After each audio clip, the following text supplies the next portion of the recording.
Abran sus Biblias en el libro de Apocalipsis, capítulo 13 del libro del Apocalipsis. Y antes de leer el versículo 11 en adelante, Apocalipsis 13, el 11 en adelante, quiero recordarles a todos ustedes que el espíritu más poderoso que hay en el mundo no es el de la brujería, no es el del ocultismo, no es el de la magia. El espíritu más fuerte que ha operado desde el principio de la humanidad hasta que Cristo regrese, y este espíritu es el que se va a manifestar finalmente, es el espíritu religioso.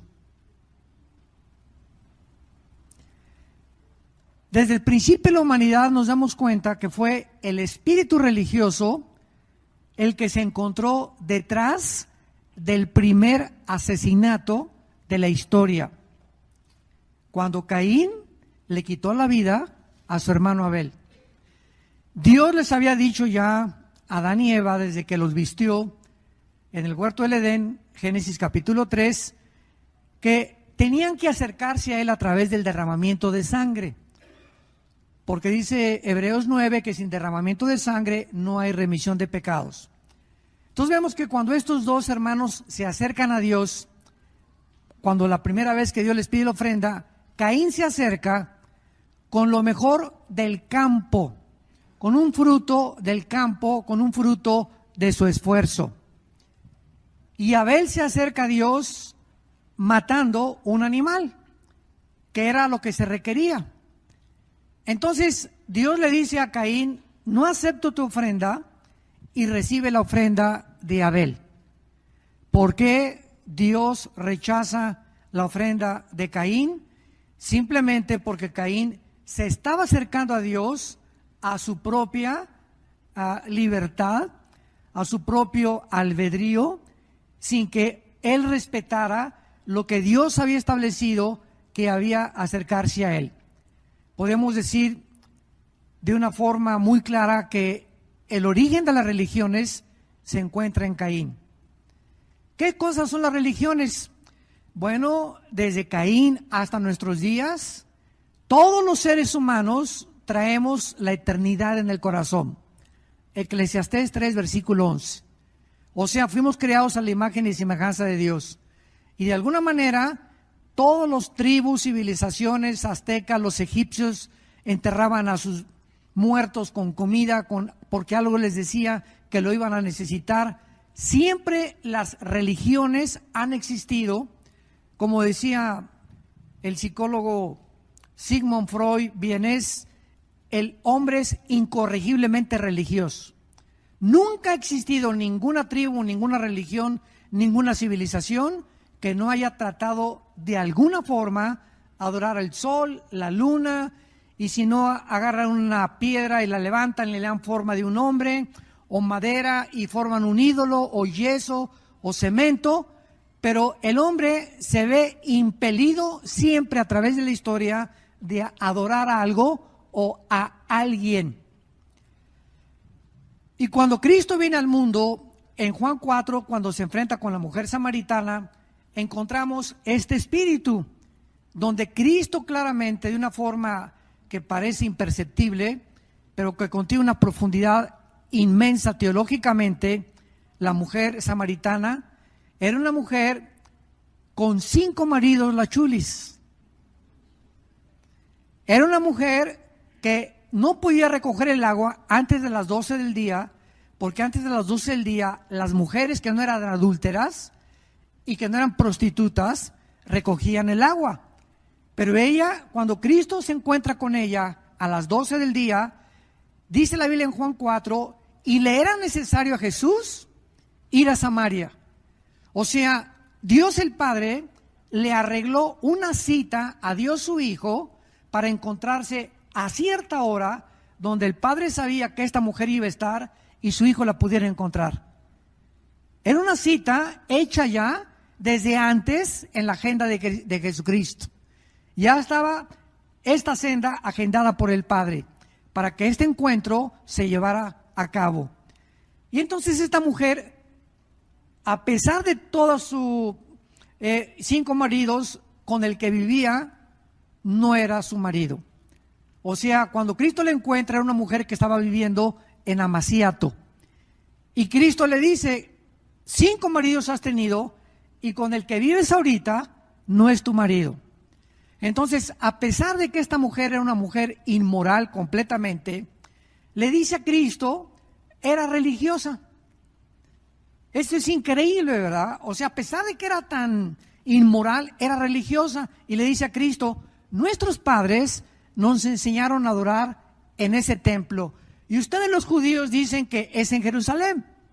En otras palabras, vivimos en un mundo donde actualmente se pregunta, ¿cuál de todas las religiones es la verdadera?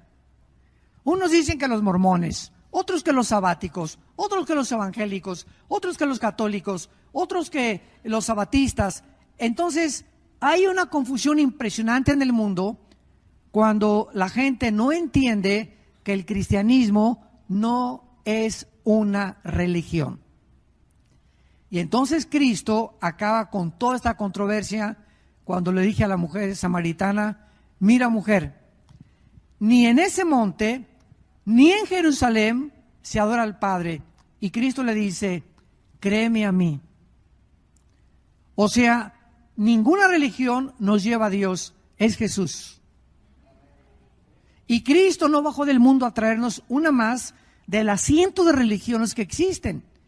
Cristo bajó del mundo a reconectarnos con su Padre, a traernos la vida eterna, a quitar la muerte y sacar a la luz la vida y la inmortalidad. Entonces, cuando me preguntan, y cuando llego formas aquí en Estados Unidos que aplicas, ¿qué religión tiene? Y le pongo, no tengo ninguna religión. ¿Cómo que no tiene usted ninguna religión? No, yo no tengo ninguna religión. Entonces, ¿no es usted cristiano? El cristianismo no es una religión. Es una relación personal, viva, orgánica, con un hombre que vive, que se llama Jesús.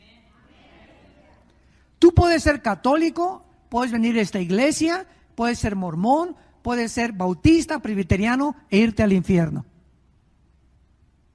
Porque no es la iglesia ni es la religión la que te salva, es la persona de Jesús. Y si no nos divorciamos de este pensamiento, de millones de gentes que llegan a las iglesias creyendo que al formar parte de una iglesia ya son cristianos, es como entrar a McDonald's y salir y creer que eres una hamburguesa. O que McDonald's, por entrar a McDonald's, te convierte en una hamburguesa. Entonces, venir a la iglesia no te hace cristiano. Pertenecer a una religión no te hace cristiano. Nos hace cristiano cuando personal e individualmente nos encontramos con Jesús. Esto es muy importante porque este espíritu religioso fue el que mató a Cristo. Cuando Jesucristo fue entregado por los líderes, ¿quiénes fueron los líderes religiosos?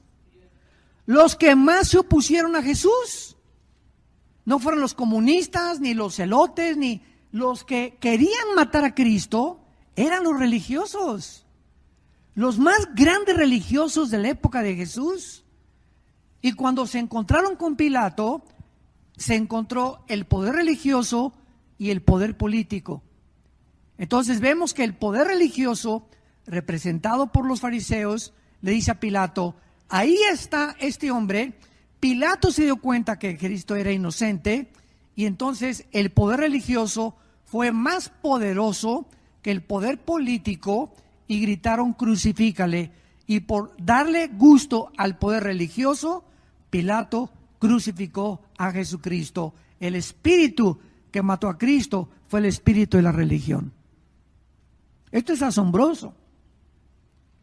Y como es el espíritu más poderoso, es precisamente por lo cual Satanás tiene el mejor disfraz. El mejor disfraz de Satanás no es detrás del movimiento comunista, ni detrás de ISIS, ni detrás de Hezbollah, ni detrás de Hamas, ni detrás de un grupo terrorista. El mejor disfraz de Satanás es la religión.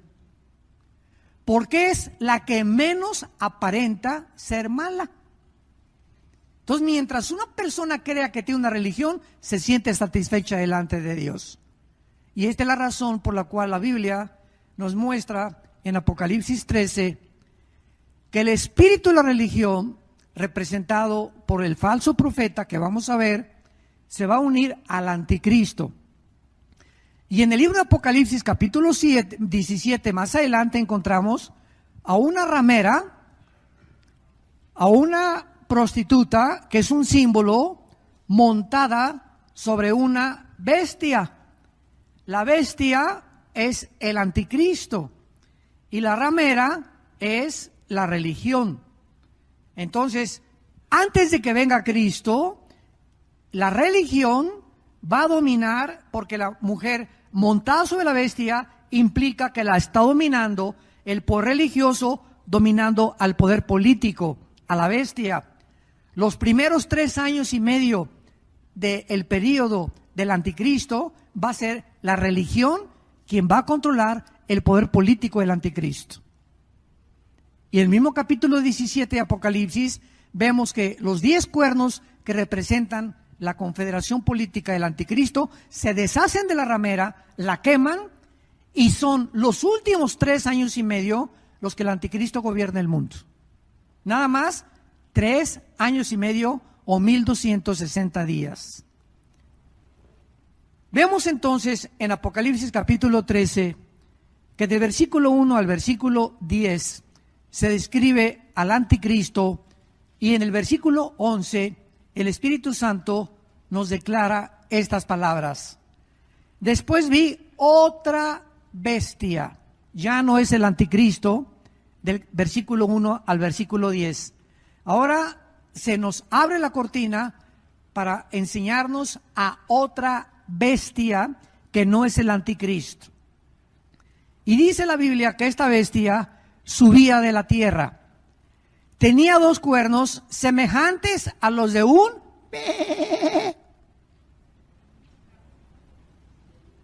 o sea, esta es una bestia, es un depredador, es alguien cruel, es alguien sanguinario, es un pederasta, es un violador, es una persona que no podía tener ningún título que le pudiéramos adjudicar, peor que el Espíritu Santo le tuvo que poner bestia. No es un leopardo, no es un oso, no es un tigre, no es un oso, simplemente es una bestia. Y esta palabra implica algo cruel, sanguinario, depredador.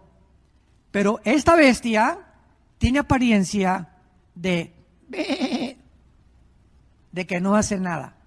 Porque Satanás, según de Corintios 11, se disfraza como ángel de luz. Tiene la apariencia de un hombre santo.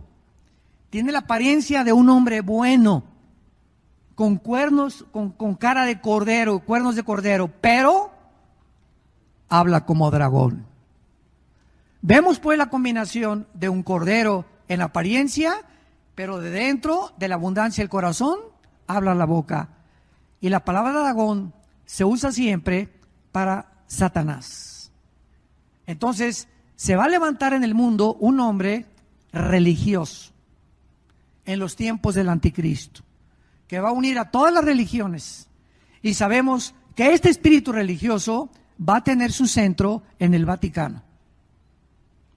No hay ninguna duda por ningún teólogo en el mundo de que Apocalipsis 17 se refiere a Roma.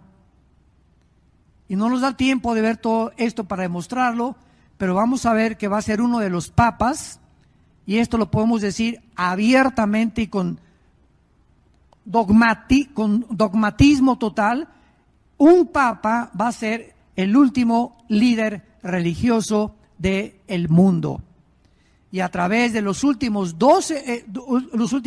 20 siglos, ¿quiénes han gobernado Europa? ¿Quién gobernó Europa durante 18 siglos? Los papas.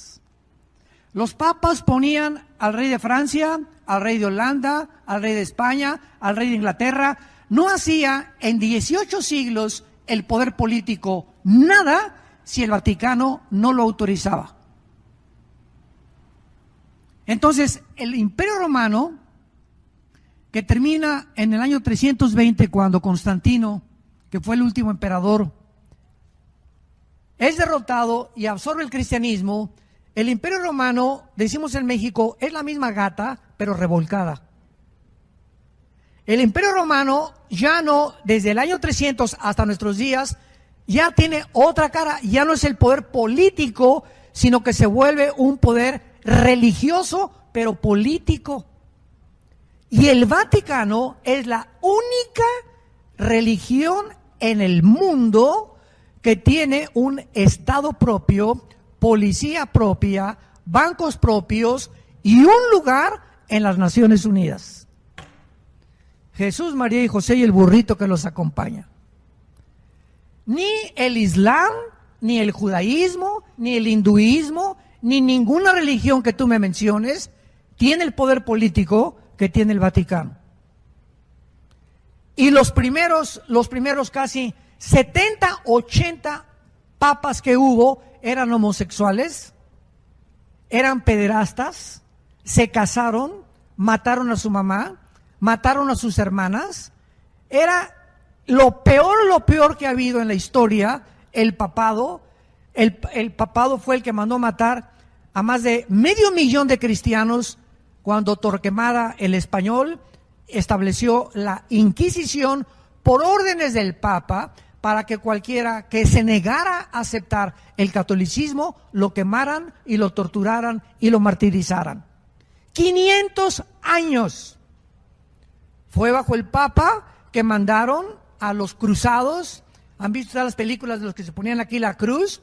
Los tiempos de las cruzadas, 1100, 1200 después de Jesucristo, que mandó el Papa con un hombre llamado San Ignacio de Loyola. San Ignacio de Loyola lo nombró el Papa Caballero para que fuera a Jerusalén a matar a todos los musulmanes y a sacarlos de Jerusalén.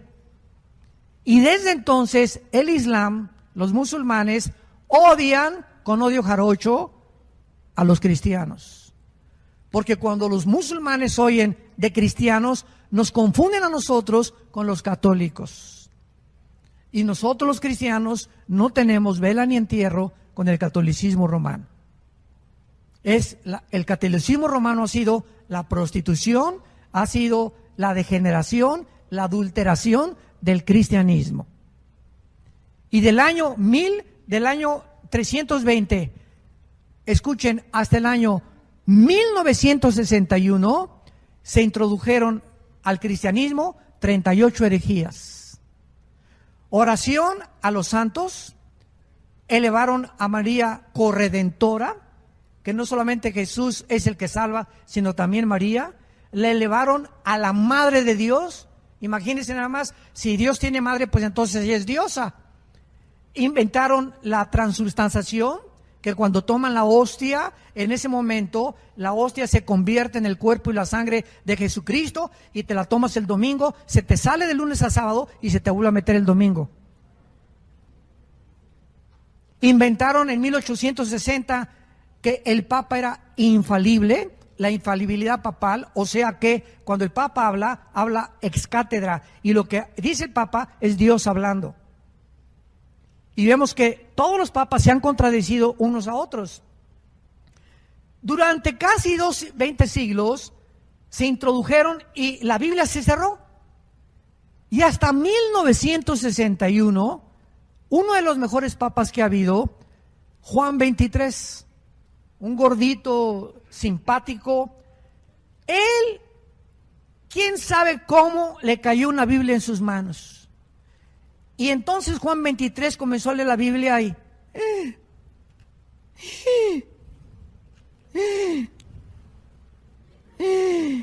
Virgen Santa, el socorro de la Macarena y de todos los que existen.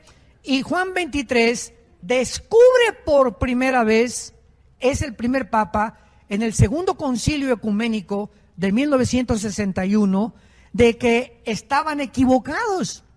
Y él quita la misa en latín. Yo me acuerdo todavía de niño que mi abuela nos llevaba a misa, y yo cuando era niño, ¿verdad?, a los 12 años yo quería ser cura, porque fuimos educados en colegios lasallistas en Acapulco, en México, y pues aprendí un poco de latín para saberle contestar al padre, porque acuérdense los acólitos antes que había, el padre se acercaba y decíamos, el padre decía, introigo al altar de Dei, o sea, me introduzco al altar de Dei, adiós colectivica juventudes mea, tuve tus días, cuea cortitud, portitudes tuistis, o sea, me acerco al altar de Dios, ofrecer el sacrificio por los vivos y por los muertos. Y nosotros los acólicos nos acercábamos con él y me acuerdo que yo cada vez que me ponía atrás del altar me bebía el vino tinto. Y ahí me di cuenta que no podía ser cura. Me comenzó a doler la conciencia. Bueno, pero esa es otra historia. Pero así es como Juan 23 fue el que quitó el latín, mandó quitar las imágenes y ahora casi en la mayor parte de las imágenes en las iglesias católicas ya no hay santos. Hay en los pueblitos, en México no se las quitas, pero ni de chiste porque te crucifican. Entonces quitó las imágenes, se permitió ya la música y gracias a Dios, de los 60 del siglo pasado, los católicos por primera vez en la historia han comenzado a leer la Biblia. Y ahora hay miles de católicos que van a estar con nosotros en el cielo. Cantidad de católicos y va a haber miles de evangélicos que van a estar en el lago de fuego. Entonces, no todo el que me dice Señor, Señor, hay católicos que no tienen el conocimiento que tú y yo tenemos, que no han venido a estos seminarios, sin embargo, de alguna forma, leyendo la Biblia, se han encontrado con Jesús.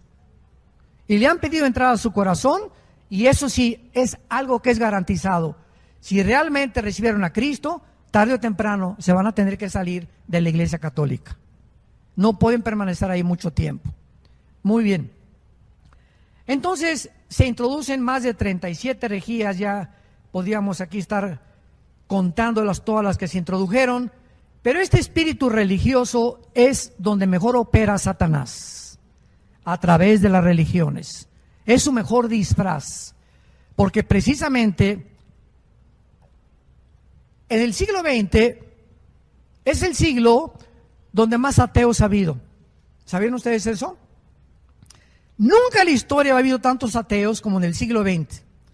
Y es interesante que el siglo XX ha sido el siglo donde más tecnología y donde más avances científicos el mundo alcanzó. Llegamos a la Luna en 1969, 1929 Alejandro Fleming descubre la penicilina, 1943 Enrico Fermi y Oppenheimer descubren la fisión del átomo bombardeando el uranio 235 produciendo la fisión nuclear, 1954 se lanza la primera plataforma espacial, 1970 el primer celular, 1975-80 nace la red de internet y vemos nosotros que en menos de 50 años el mundo alcanza un nivel de tecnología. Ahora todos los niños sus juguetes no son la matatena, ni las canicas, ni el trompo, son los iPhones. Y ahí están los niños, ¿verdad? De 2, 3 años con los iPhones jugando, etcétera, etcétera. Ya todo es absolutamente tecnología. Y esta tecnología hizo que el hombre se ensoberbeciera y produjo a los ateos como Carlos Marx fue ateo, que fue antes del siglo XX, Friedrich Nietzsche, Bertrand Russell, Jean-Paul Sartre, Richard Dawkins, Christopher Hitchens, Sam Harris. Y es una lista de ateos impresionantes que se comenzaron a oponer al cristianismo y a decir que si tú eras cristiano no tenías capacidad intelectual, porque ser ateo era ser inteligente. Y cuando tú vuelvas a oír eso de algún maestro en tu escuela, ustedes que van a la universidad y sean jóvenes aquí, nada más recuérdales a los maestros que antes del siglo XX todos los más grandes científicos fueron cristianos. Blaise Pascal, Isaac Newton, Louis Pasteur, el mismo Alberto Einstein dijo: Dios no juega a los dados con el universo. Entonces, ¿de dónde sacan esa tontería, verdad? De que, a ver, ¿qué científico se puede igualar a Blaise Pascal, físico matemático francés, o a Isaac Newton? Ninguno. Pero vemos nosotros de qué forma se ha ensoberbecido el mundo. Y ahora nos damos cuenta en la Biblia que se acerca el tiempo que se va a levantar este líder religioso y existe este movimiento ya en el mundo y se llama el movimiento ecuménico, el ecumenismo. Quiero decirles lo siguiente: el año pasado nosotros vivimos en la ciudad de Dallas, Texas, viajamos 2 veces al mes casi a México. Ahí tenemos las oficinas y todo, ahí grabamos los programas de televisión. Y en Texas, el Papa Francisco mandó a Texas, no sé si aquí a Colorado, ellos le llaman delegados apostólicos.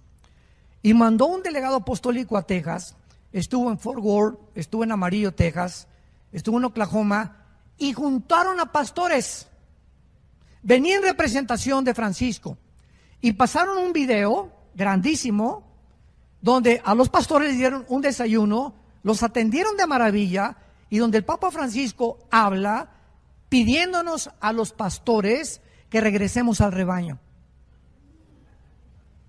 No se imaginan la cantidad de pastores que firmaron la declaración, con el propósito de que todos oremos por la paz.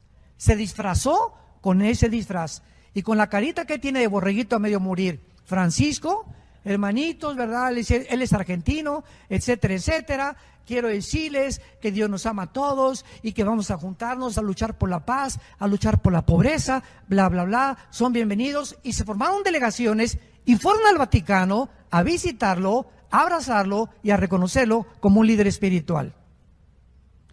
Pero antes de Francisco, el que inició el movimiento ecuménico fue Juan Pablo II en la ciudad de Asís, en Italia. Y el Papa Juan Pablo II unió a más de 500 líderes del mundo, escuchen, y entre todas las religiones había chamanes, brujos y magos, que se juntaron todos, dizque para orar por la paz. La Biblia dice en el libro de Amós, ¿podrán caminar dos juntos si no estuvieran de acuerdo? ¿Podemos realmente unirnos a todas las religiones bajo la bandera Peace and Love, para que todos seamos uno como Él es uno? Espérame tantito, somos uno por la verdad. Y si lo que tú predicas es un evangelio que no es el evangelio de la gracia de Dios, tú no puedes llamarte mi hermano. Y yo me acuerdo finalmente, para entrar aquí rápidamente a estudiar el falso profeta, todo esto les va a servir a ustedes como un antecedente para que sepan en dónde nos encontramos. Hace algunos años teníamos nosotros desayunos en un hotel en México, en Marisabel Sheraton, y prediqué una conferencia titulada El aborto y la Biblia. Entonces, como a las 3 semanas, me llegó una carta del arzobispo de Washington. Nos llegó a las oficinas diciéndome, señor Alducin, los felicitamos por su movimiento religioso, etcétera, etcétera. Y me doy cuenta, me decía este arzobispo, que ustedes están de acuerdo con nosotros, porque la Iglesia Católica también está en contra del movimiento LGTB y en contra también del aborto. Y me pedía que si podíamos unirnos con el arzobispo de México en aquel tiempo, el mero cura de la villa donde te bautizaron, la Villa de México, y que pudiéramos unirnos para luchar juntos. Y yo le contesté en esa carta, le doy las gracias, señor arzobispo, por la invitación, y le doy gracias porque efectivamente estamos en el mismo sentido de que estamos tanto católicos como cristianos contra el aborto y contra toda la degeneración sexual, pero ustedes predican un evangelio diferente al que predicó Jesucristo. Y la Biblia de ustedes, la Biblia católica, contiene 12 libros que se llaman apócrifos. La palabra apócrifo significa de origen desconocido. Que está lleno de contradicciones, está lleno de cosas que van contra la profecía bíblica y contra la palabra de Dios. Entonces jamás le volví a hacer caso, porque es imposible que podamos nosotros predicar con una persona que él dice que la salvación es a través de Roma y que sin el Papa no hay salvación. Es un evangelio, Gálatas 1, del 8 al 12, que no es el evangelio de Jesucristo. Este último falso profeta que se va a levantar, dice la Biblia que tiene la apariencia de un cordero, pero por dentro es un diablo. Y quiero decirles algo, la maldad en el siglo XXI tiene otra cara. ¿Qué quiero decir? Antes los que eran malos tenían caras así de malos, feos, Al Capone, cejón, ¿verdad? Y con los ojos se le ve la maldad. Vean, por ejemplo, una foto de Osama Bin Laden y ponle un arcoíris alrededor. Parece San Osama de San Francisco de Asís. Ve la cara de Osama Bin Laden, no refleja nada de maldad. Cara de borreguito medio morir. Tú ves una foto de él, no proyecta maldad. Te engañaría cualquiera. Y siempre mantuvo esa cara de buena gente. Nunca lo ves así enojada, ni mucho menos. Ahora la maldad tiene otra cara. No sé si se acordarán ustedes también del hombre que mató en Florida a 18 mujeres, Ed Bundy, que lo metió en la cámara de gases, y el doctor, un doctor en psicología en California, lo fue a entrevistar el día anterior que lo iban a ejecutar en Florida, y le preguntó que era una persona, Ted Bundy, era un muchacho de no más de 40 años de edad, muy bien parecido, se vestía excelentemente bien, siempre con traje, parecía de veras un actor o una persona que nadie se hubiera imaginado que fuera un depredador de mujeres. 18 mujeres las violó, las mató y las enterró. Y cuando el doctor Dobson, James Dobson, el psicólogo cristiano, lo entrevistó antes de morir, le dijo el doctor Dobson: ¿qué fue lo que te introdujo a matar a tantas mujeres cuando tú no tenías necesidad de hacerlo? Y él dijo lo siguiente: yo comencé a odiar a las mujeres a los 11, 12 años de edad, cuando comencé a ver pornografía. La pornografía es el medio que Satanás usa para comenzar a debilitar nuestro carácter, porque dice la Biblia que la inmoralidad es lo que roba el alma de los hombres. En el libro de Proverbios nos roba, nos desintegra la personalidad. Dice la Biblia: el que comete adulterio es falto de entendimiento, corrompe su alma, corrompe su vida interior, te desintegra completamente el carácter sin que te des cuenta, porque es como la polilla. Hace muchos años teníamos nosotros un mueble en la casa y yo un día me acerqué así, que se cae al suelo el mueble, como de repente, y eran millones de polillas que se habían metido a la madera. Se veía impecable el mueble, pero estaba a punto de poder derribarse. Y así son muchas personas. Tú los ves como si nada, jajaja, jijiji, y por dentro se están desintegrando. Y de repente les cae el juicio de Dios. Y caen completamente y se dan cuenta, como este sinvergüenza de la luz del mundo que acaban de agarrar en California, que es el líder que tenía un depredador, violó a niñas y pornografía y lo que tú quieras, y de repente nunca se imaginó que el juicio y el hacha está puesta sobre la raíz de los árboles, y todo árbol que no dé fruto será cortado. Estamos llenos a nuestro alrededor de personas, de líderes políticos, de deportistas, de cantantes, etcétera, etcétera, que tú los ves exitosos y por dentro están desintegrándose de la inmoralidad. No van a llegar a ningún lado, se los va a acabar completamente Satanás. Este líder religioso, versículo 12, dice la Biblia que ejerce la autoridad de la primera bestia. O sea, aquí se nos da a entender que si este líder religioso ejerce la autoridad del anticristo, que es la primera bestia, es lógico que este líder religioso esté poseído también por principados satánicos. O sea, va a tener poderes este líder religioso grandísimos de hacer milagros. Y los últimos 30 años del cristianismo ha entrado al cristianismo lo que se llama lo sobrenatural.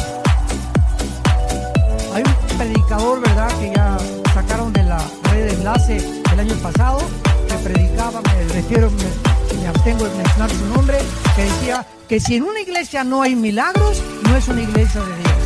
Y que si no hay apóstoles, tampoco es una iglesia de Dios. Y puro milagro, y puro milagro, y puro milagro, y el justo por la fe vivirá, no por los milagros. Pero se ha introducido esto para sacarnos de la palabra de Dios y mantenernos en emociones.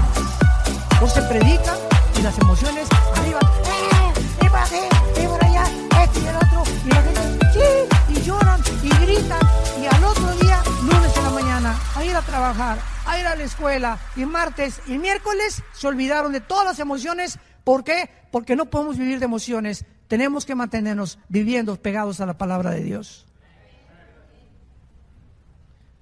Tú no puedes vivir de congreso en congreso. Qué bueno que hay congresos, pero hay cristianos que nada más van a los congresos y están hasta arriba y se les levantan las emociones, pero regresan a su casa, regresan a su vida diaria y es la misma rutina. No han aprendido a vivir en sus devocionales con Jesús. Y eso es lo que nos sostiene la palabra de Dios. No las señales ni los milagros. Una vez me dice una persona, es que si yo veo un paralítico levantarse de la silla de ruedas, voy a creer. Ok, se levanta un paralítico de la silla de ruedas, ¿y qué va a producir en ti? ¿Emociones? ¡Qué barbaridad! No, sí es cierto, pero una cosa es importante. Esas emociones y esa sorpresa que viste de ese milagro, ¿cuánto te va a durar? ¿2 días? ¿3 días? Si tú no eres renacido por la simiente de la palabra, lo que tú veas y los milagros que vean no cambian ni convierten el alma. Lo que convierte es la predicación de la palabra de Dios. La fe es por el oír y el oír por la palabra de Dios. Si no es a través de la prédica del Evangelio de Jesucristo, las personas que están viniendo a Cristo son personas engañadas. Y las iglesias están llenas en el mundo, llenas de cristianos que se dicen cristianos y jamás se han arrepentido de sus pecados. Es más, ni siquiera se les ha predicado qué es el arrepentimiento, porque ahora se enseña que no hay necesidad de arrepentirse. Virgen de todos los santos. Muy bien, dice la Biblia que este líder religioso va a tener el poder satánico del anticristo. Y hace que la tierra y los moradores de la tierra adoren a la primera bestia cuya herida mortal fue sanada. Vemos nosotros que este es el espíritu religioso que mueve al ser humano a adorar a algo que no sea Dios. Y en eso se caracterizan las religiones. Por ejemplo, ¿sabían ustedes que el budismo es una religión, verdad? ¿Correcto? ¿Pero sabían que el budismo es ateo? ¿Cómo? ¿Hay una religión que es atea? Pues que no todo lo que es Dios se considera religioso, no. La misma ideología comunista, ahora el comunismo se considera una religión. Vean ustedes el desconocimiento tan grande que existe en la gente de lo que es una religión y lo que es una ideología. Es un sincretismo y una mezcla de arroz con frijoles y con carne de puerco y con tlayudas y con pozole poblano. Es impresionante lo que está pasando en el mundo y los programas de televisión dicen esto y aquello y la gente escucha y nadie sabe realmente qué es la verdad. Entre tantas mentiras que la gente está escuchando todos los días a través de los medios de comunicación. Y esta es la razón por la cual el budismo se encuentra dentro de las religiones. Vayamos rápidamente, antes de regresar a Apocalipsis, a Hechos capítulo 17. Y veamos este fenómeno de las religiones. Y estoy seguro también que a muchos de ustedes en este momento están sorprendidos. Y les va a sorprender todavía más lo que vamos a seguir hablando. Decía mi abuelita, ay nanita. Ay nana. Hechos 17, versículo 22 en adelante, el apóstol Pablo llega a Atenas. En ese tiempo, Atenas era la gloria de la filosofía. Los grandes hombres Demóstenes, Sócrates, Platón, etcétera, etcétera. En los tiempos de Pablo había un gran filósofo llamado Zenón y tenía unos discípulos que eran los epicúreos.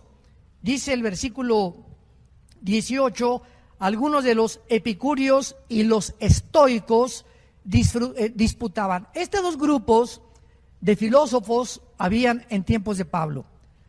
Los epicúreos decían que lo único que era y prevaleciera la verdad, y los otros el placer. Discípulos de Zenón. Entonces, hicieron un montículo los filósofos en Atenas, y a ellos les encantaba, se dedicaban todo el día a estar pensando en alguna idea diferente. A ver quién tenía ideas diferentes. Es lo que es la palabra filosofía. El amor, filos, sofos. Filos, amor, sofos, sabiduría. ¿Quién es un filósofo? Alguien que ama sus pensamientos. Entonces, todos los seres humanos somos filósofos. Porque si tú amas las películas, eres filósofo del cine, eres un cinéfilo. Si tú amas la inmoralidad y tienes relaciones con tu novia y fornicas con tu novia, esos son tus pensamientos. Tú amas esos pensamientos. Todo lo que tú ames en tu mente te hace filósofo. Amas lo que tú tienes y lo que has oído o las ideas que te han enseñado en la escuela, en tu familia o en la universidad. O tus amigos o tu compadre, etcétera, etcétera. Entonces, ahí estaban todos los filósofos llenos de ideas, invitaban a la gente a que pasara y a ver, cuéntanos tú qué piensas del mundo, cuál es tu perspectiva de los dioses, o si hay dioses, si no hay dioses, del universo. Y entonces dice la Biblia en el versículo 22, Pablo, que lo invitan, iba pasando por Atenas, lo invitan y puesto en pie en medio del areópago, dijo lo siguiente. Escuchen con mucha atención lo que Pablo les dice a estos filósofos de Atenas. Varones atenienses, en todo observo que son muy, ¿qué? No les dijo pensadores, no les dijo filósofos, no les dijo grandes hombres de letras, les llamó religiosos. A los que les interese, apunten la palabra que se tradujo religiosos aquí. Y es la palabra griega deisi, daimon, esteros. Deisi, daimon, esteros, que significa amor a los demonios. La palabra demonio viene de la palabra daimon. Deisi, daimon, esteros. ¿Quién es una persona religiosa? Sin que esa persona lo sepa, es una persona que está adorando, creyendo que a un Dios y realmente está adorando ídolos. Demonios que se encuentran detrás de los ídolos. En todo observo ustedes que son muy religiosos, porque pasando y mirando vuestros santuarios, hallé un altar en el cual estaba otra inscripción: al Dios no conocido, al que ustedes adoran sin conocerle, es a quien yo les anuncio. Los atenienses levantaron un monumento grandísimo y le pusieron al Dios desconocido. Los atenienses, hace 2000 años, representaban toda la historia de los seres humanos. Toda la historia de los seres humanos y todas las religiones son movimientos que no saben a quién están adorando. Y fue lo que le dijo Cristo a la mujer samaritana: ustedes adoran lo que no saben. Mi Padre es espíritu, y los que le adoran en espíritu y en verdad. Cristo baja al mundo a revelarnos a quién debemos adorar. ¿Quién debe ser el objeto de tu adoración? No es tu esposa, no son tus hijos, no es tu trabajo, no es el deporte, no es el dinero, no es el sexo. Nuestro objeto, el autor y consumador de nuestra fe, es el Hijo de Dios. No hay otro fundamento más que Jesucristo. Y si no estás parado en Jesucristo, y no es Jesucristo el objeto de tu adoración, eres un idólatra. Aunque tú no sepas que lo eres, la Biblia te descubre tu corazón y te lo dice el Espíritu Santo: estás adorando lo que no sabes. ¿Por qué? Porque te lo enseñaron tus papás. Nosotros, por ejemplo, fuimos creados en el catolicismo, como todos los latinoamericanos. El 80% nacimos en hogar católico, crecí católico. Yo a los 12, 13 años descubrí, cuando era acólito y cuando quería ser cura, las mentiras que estaban escondidas detrás de estos hombres, Y como la mayor parte de los curas son pederastas porque les prohíben casarse cuando la Biblia manda que se casen. 1 Timoteo capítulo 3. ¿Y por qué el Vaticano les mandó que no se casen? Porque si se casan ya no pueden mandar dinero al Vaticano porque tienen que gastarlo con la esposa y los hijos. Ándele. De todo hay un objetivo satánico. Si son bien inteligentes, no les conviene que estén casados y que hagan una casa y que tengan una familia. ¿Por qué? Porque no dejan de mandar dinero al Vaticano. Entonces tienen que mantener solteritos y por eso andan arañando las paredes. Regresamos a Apocalipsis y terminamos.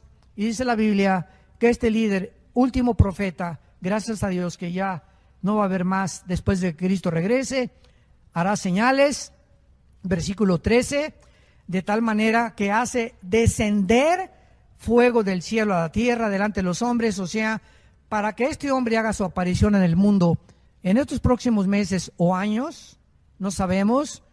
Satanás tiene que preparar la entrada del anticristo, así como Juan el Bautista preparó la entrada de Jesucristo. Antes de que Jesucristo surgiera en el escenario mundial, Dios mandó a Juan el Bautista, que era primo hermano de Jesucristo, porque la mamá de Juan el Bautista era hermana de la Virgen María, Isabel. Entonces Juan el Bautista prepara el camino y cuando aparece Jesucristo, ya el mundo comenzaba ahí en el Medio Oriente a oír la palabra de Dios, después de 400 años que se cerró la palabra de Dios desde Malaquías, que fue el último libro del Antiguo Testamento. El anticristo va a hacer lo mismo. Antes de que el anticristo surja, Satanás va a mandar a un falso profeta a que le prepare el camino al anticristo. Y va a ser el falso profeta el que va a hacer que la gente adore al anticristo. ¿Cómo? A través de los milagros. Y la gente va a creer que por los milagros él es el Mesías que estaban esperando.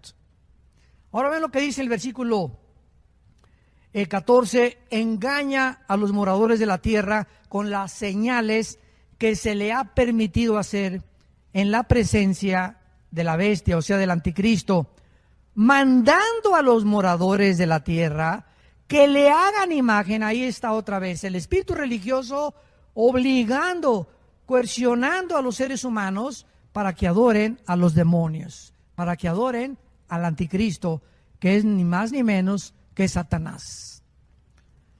Ahora, ¿saben ustedes que el anticristo va a mandar a marcar a la gente? ¿Sabían? Pues sabían mal.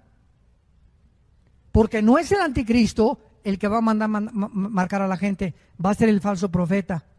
Ah, ¿ya ven que no leen la Biblia? Los agarré pero fresquecitos. Dice el versículo 15, y se le permitió infundir aliento a la imagen de la bestia, está hablando el falso profeta, para que la imagen hablara e hiciera matar a todo el que no la adorara. Y hacía que a todos, pequeños y grandes, ricos, pobres, libres y esclavos, se les pusiera una marca en la mano derecha o en la frente. El que está mandando marcar a la gente es el poder religioso. El poder que controló Europa 18 siglos volverá a controlar el mundo antes que Cristo regrese. Y que ninguno pudiera comprar ni vender sin el que tuviera la marca de la bestia o el número de su nombre. Aquí hay sabiduría. El que tiene entendimiento cuenta el número de la bestia, porque es número de hombre y su número es 666. El 666. Quiero terminar. ¿Saben ustedes que la Biblia tiene una relación con los números? ¿Por qué Dios escogió que la Biblia fuera escrita en hebreo, muy poco arameo en el libro de Daniel y todo el Nuevo Testamento en el griego?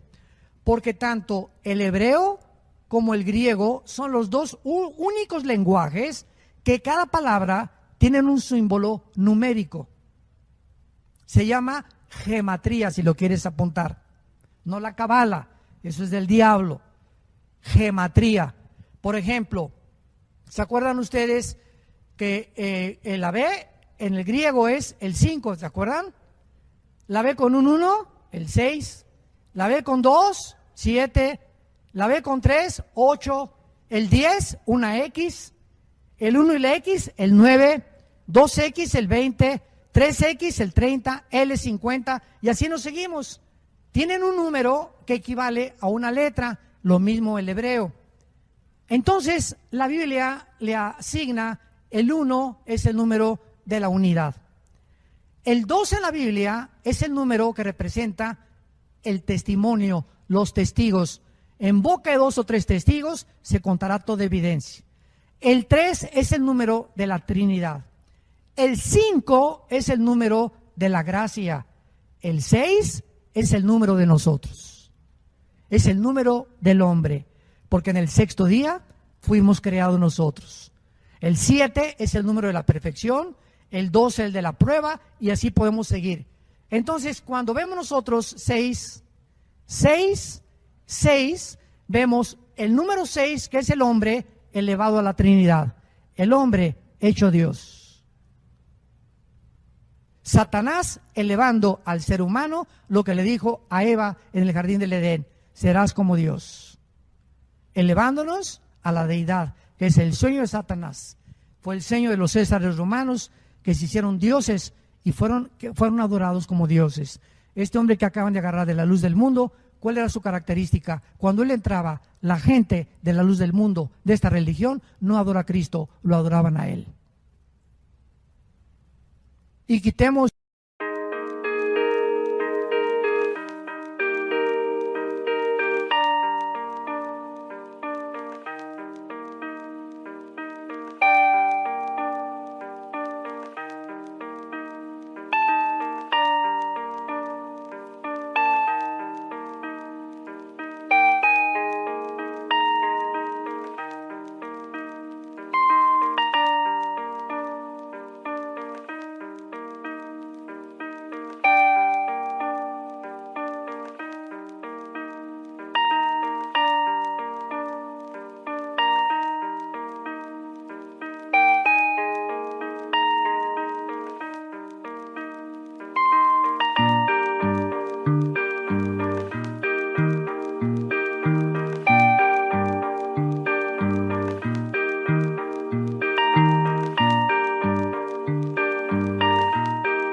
los ojos de adorar a ningún ser humano.